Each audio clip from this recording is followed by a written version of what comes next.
Elden Ring Nightreign is almost here. 16 minutes ago, we just got a fresh launch trailer for the game, and we're gonna watch it and we're gonna react to it. I am very excited.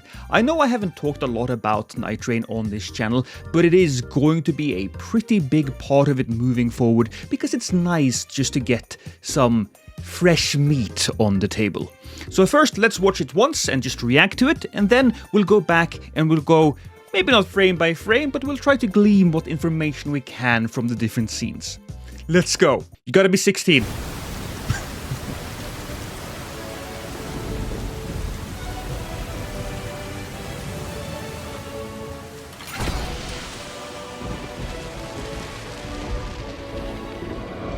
We start off with that classic heroic brave setting. Man standing up in the rain, facing impossible odds. Night and fight on. What she said? Till every shred of their being is ground away. Told you. Oh, that's the cool. Oh yeah, she can summon spooksters.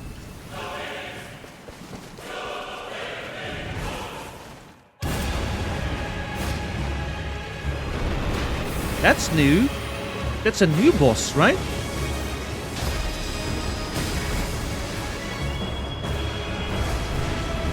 Oh, that city! Wait, can you enter the entirety of it?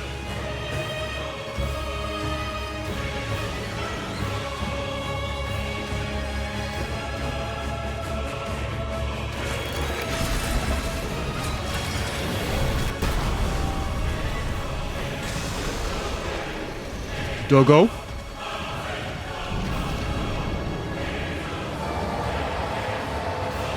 That guy is so cool.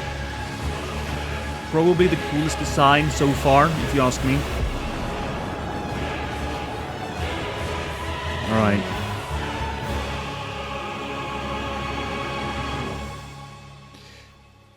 May 30th.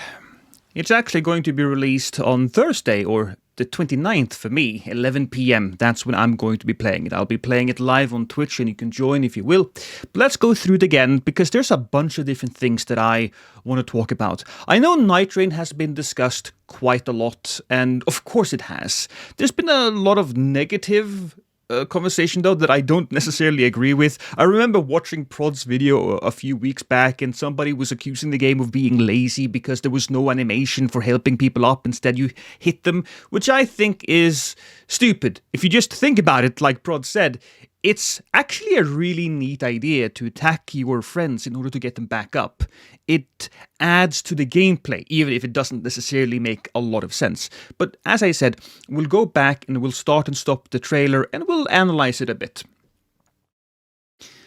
Now, the first scene we have here is, just a cinematic, I suppose.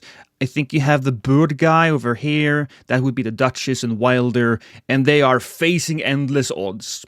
Classic. Nothing really new there. Although it does look amazing. Then we get a quick little shot of, I don't know her name, but the fact that she summons that guy right there, that's pretty cool. I wonder if it's a set amount of summons, if they are random.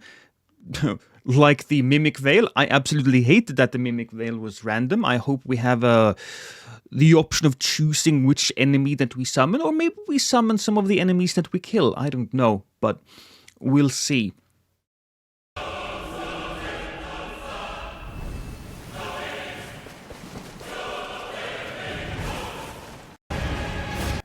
Here we have a shot of some of the new bosses. I really like this one. I think it looks amazing. I wonder if they just decided to go with this boss because they had these legs on that one Crucible Knight in the DLC. I was so confused and honestly a little saddened when it turned out that the attack that Crucible Knight does is just a set animation instead of it being part of its actual body. But they changed it here, so, that's pretty good. And Here's another thing that people talk about. There is, of course, a lot of recycled aspects of this game, and so people are saying, well, it's not going to be worth it. Well, you got 8 new characters to play as, all with a different type of flavor, adding interesting gameplay. We have 8 new bosses, and we have a whole new system that you play Elden Ring Nightreign in. And it's also not a full-priced game. So I think that we are getting a pretty solid amount of entertainment for the money, if you ask me. If you try to master each one of the characters, trying to kill each one of the bosses with each one of the characters, then you're in for a lot of entertainment. I believe that each run would be half an hour, 40 minutes, something like that. That's what they said. And so you can do the math yourself. I'm not going to do it, but there's a lot of hours if you just want to beat the game completely. And that's assuming that you will succeed on your first attempt every single time. And I also know that certain of the bosses have different modifiers that you can play with, and that's also not taking into account any new game modes that we have not been introduced to. I know there was a stream a little while back, well, I say a little while back, a couple of days ago, where a lot of people got to play the game, and we watched like hours and hours of stream footage. I haven't seen that because I didn't really want to. I'm in such a weird place because I don't want to spoil myself, but it's my job to kind of spoil myself. But screw it, I'm taking the financial hit, not making any videos, and just going in blind because you gotta do it for the love of the game. Anyway. So this thing is new. I know that we have seen a lot of Night Lords. In fact, almost all of them, except for one. Is this guy the last one? Is that the Moonlight Butterfly? Is he controlling a, I don't know, that shellfish? It looks cool though, really cool. And I'm thinking you could probably attack both the butterfly and this guy separately. So maybe against this specific boss, the archer will be very good.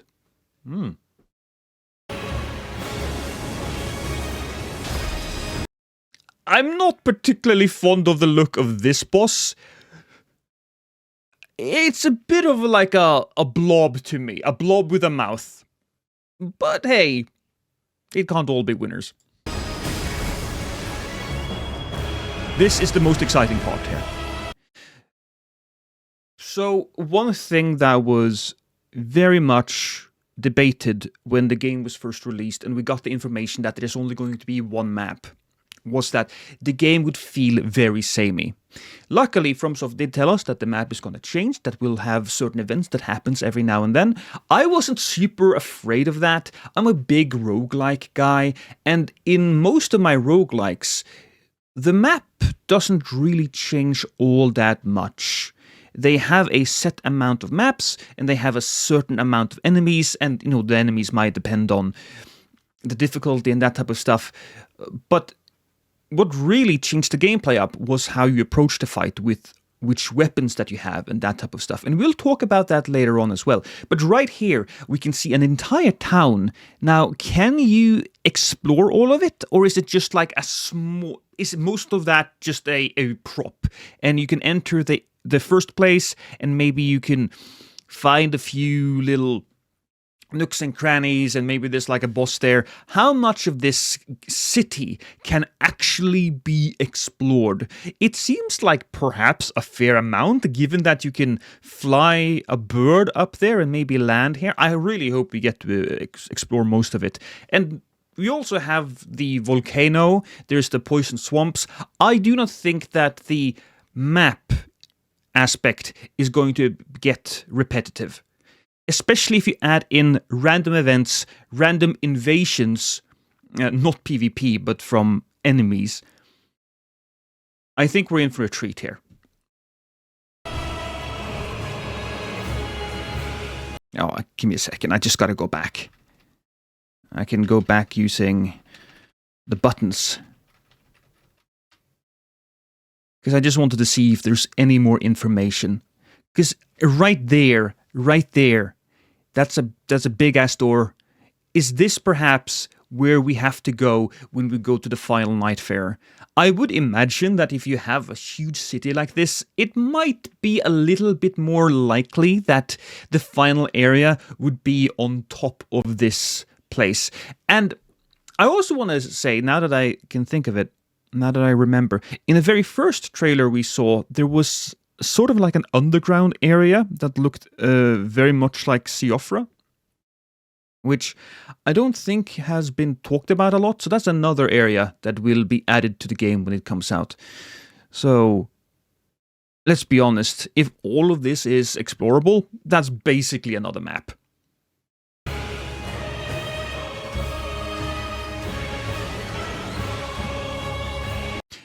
That's Iron Eye. I am very excited to be playing him.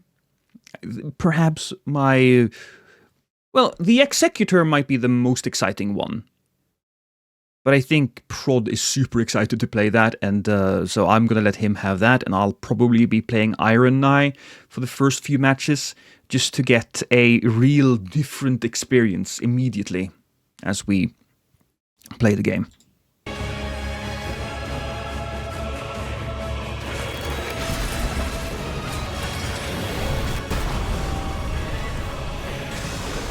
Oh, speaking of the Executor, yeah, here we go. So here he is becoming a doggo. That's his ultimate ability, I'm going to assume. And so I'm super interested in knowing, how long can you be a doggo? Does it depend on the amount of enemies you slay, perhaps? Will you take damage normally, because you must have a much larger hitbox? Are you invulnerable while you're in the doggo form? And also, how are your attacks?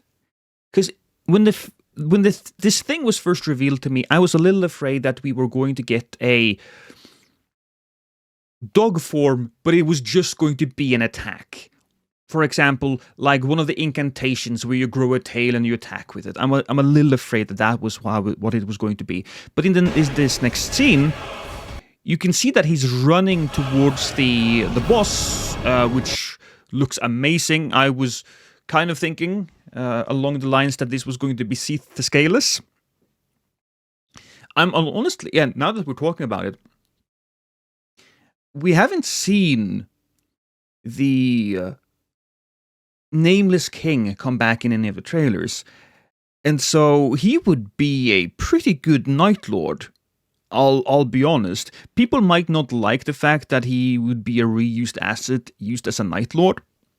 I think I would prefer him instead of the Blob Dragon, and put the Blob Dragon in as a bit more of a normal enemy, but hey, it is what it is.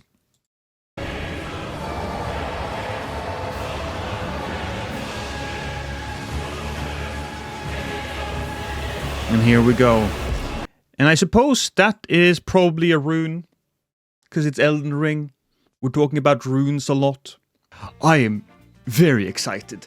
But I'm also under no illusion that this game is not made to be the next big thing. It's a smaller project, and it should be judged for what it's trying to do rather than what we want it to be. And what do I want it to be? Well, I'll be quite honest with you. I would much rather it be Duskbloods. I would much rather have Duskbloods be on every single one of the consoles and platforms, and have Nightreign be on the Switch too. But it is what it is, and I'm just going to be grateful for what we're getting here. I will be playing Duskbloods though, but I wonder how big of an audience that game will be, because it's exclusive for the Switch, and the Switch is going to be expensive. And let's be honest here, it's not like the current economic times are great for everyone. But let's go back a little bit, and let's talk about some stuff that... Let's just find... There we go, that's a nice little frame to wait on. I did hear a lot of people complaining about the whole Fortnite Souls thing. Yes, we are in a circle, but that circle exists mainly just to give the game structure. I'm not super worried about that. Anybody who thinks that Elden Ring Nightreign is like a BR game, tell me where you are in the comments, and I will send you a group of men in white coats. They will take good care of you, I promise. But it's an interesting thought, though. What if they didn't use the circle? What if instead Nightreign was actually just a bunch of corridors, very well designed corridors with branching paths going to different levels where you had to choose. You know, you go through one corridor, you beat a boss, and then you pick up an item, and then you move on. That's kind of like the classical way of doing roguelites. It's one of my favorite games of all time. RoboQuest, if you haven't played that game, it's kind of like Doom, but a roguelike. It's amazing, if you ask me. You really should give that a go. But that's how that game does it. And I'll be honest with you, they would probably have to redo and redesign a lot of the different classes, but I think I would have preferred it that way. Just create like 30 really interesting corridors. I say corridors, but they can be a little bit bigger, you know, but mostly well-designed areas that change depending on the enemies. Maybe you'll have like pest enemies, maybe you have different enemies and all of that type of stuff. I think I would have preferred that. But hey, that's not the game they wanted to make, and it would probably also take a little bit more extra time, if I'm going to be honest. So, there you go. Nightreign is not going to have PvP. I get that question a lot even now. People seem to think that it has invasions. It does not. It's unfortunate, but at the same time, invasions would not work with this game, as it's a roguelike. The whole point of it is that you gotta find gear in the world to become stronger. And it would be incredibly frustrating if you just got stomped because you found really bad gear. That's not really an issue in a game like Elden Ring Basic, because the gear that you go into the fight with, you don't lose, but you would lose it here. And look, what if you got really good gear and then an invader just came in and just snuffed you out because they had a really good ambush, and that entire build that was all based on luck is gone forever. So that would have been just too disruptive, and it would have been just a big element of frustration. That wouldn't fly. Absolutely wouldn't fly. That being said, I do know that a bunch of modders, or at least one or two, is currently looking into a way of making Nightreign an actual battle royale. I don't know how well that is going to work, and I bet the modders don't either right now, given the fact that, well, they don't have their hands on the game, and the connections might also be a bit of an issue. That being said, there is a possibility that a little while after, maybe a year after, they will take this game and we will have a true Souls Battle Royale. I know. Here's another thing that I heard about. Maybe we'll play it again and put it on mute. Here's another thing that I heard about. According to IGN and other sites, this would have been better as a DLC.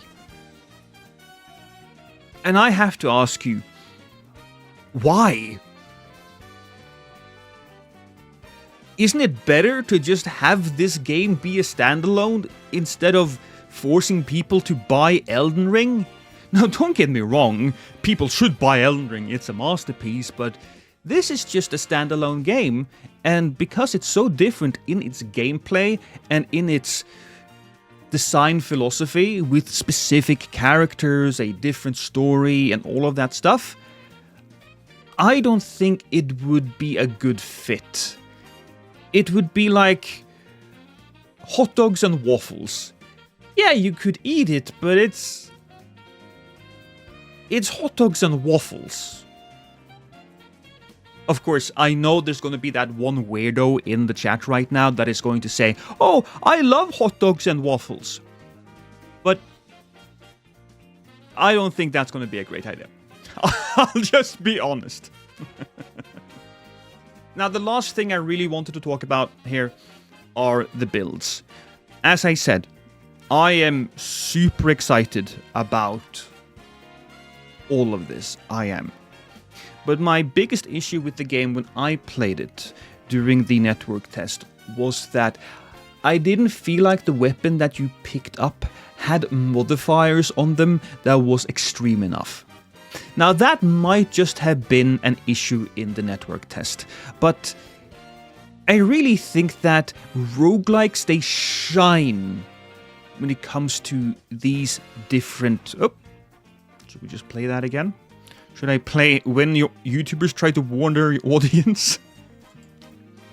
I really think that these games shine when they have wild, wacky, and crazy modifiers on their weapons. For example, what if you have one weapon with a chain lightning on it? It could be like a heavy hammer, or it could be a dagger, and maybe a dagger would be a better weapon for the chain lightning, because you can go like bzz, bzz, bzz, bzz, and the chain lightning have a flat attack, since you can attack more often with a dagger. Boom! That's perfect.